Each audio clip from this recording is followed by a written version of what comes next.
സിമ്പിളൊരു bathroom ഡിസൈനാണ്. അതായത് ഒരു അറ്റാച്ച്ഡ് ബാത്റൂമാണ് ചെയ്തേക്കുന്നത്. അതിന് ചേരുന്ന രീതിയിൽ നല്ലൊരു ഡിസൈനുള്ളൊരു ഡോറും ഇവിടെ സെറ്റാക്കിയിട്ടുണ്ട്.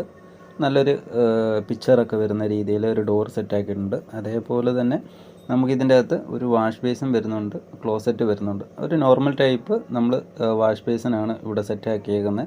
അപ്പോൾ നമുക്ക് എല്ലാം എടുത്തേക്കുന്നത് സെറയുടെയാണ് ഇവിടെ എടുത്തേക്കുന്നത്. ചെറിയ ഒരു വാഷ് ബേസിൻ, അതേപോലെ ക്ലോസറ്റ്, അതുപോലെ തൊട്ടിപ്പുറത്ത് ഒരു ഹെൽത്ത് ക്ലോസറ്റ് 300 mm ക്ലോസറ്റാണ് വെച്ചേക്കുന്നത്. അതുപോലെ ഹെൽത്ത് ക്ലോസറ്റും വെച്ചിട്ടുണ്ട്.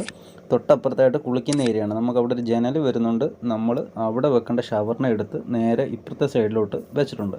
കാരണം തൊട്ട് മുകളിലായിട്ട് ദാണ്ട് ജനലാണ്. അപ്പോൾ ജനലിൻ്റെ ആ സ്പേസ് അവിടെ കുറച്ചേ ഉള്ളൂ. അതുകൊണ്ട് തൊട്ടിപ്പുറത്തായിട്ട് മാറ്റി നമുക്ക് ഒരു ഹീറ്ററിൻ്റെ ലൈനും കൊടുത്ത് 2 സിംഗിൾ ടാപ്പുകളും അതുപോലെ സിംഗിൾ ഷവറുമായിട്ടാണ് മാറ്റിയേക്കുന്നത്.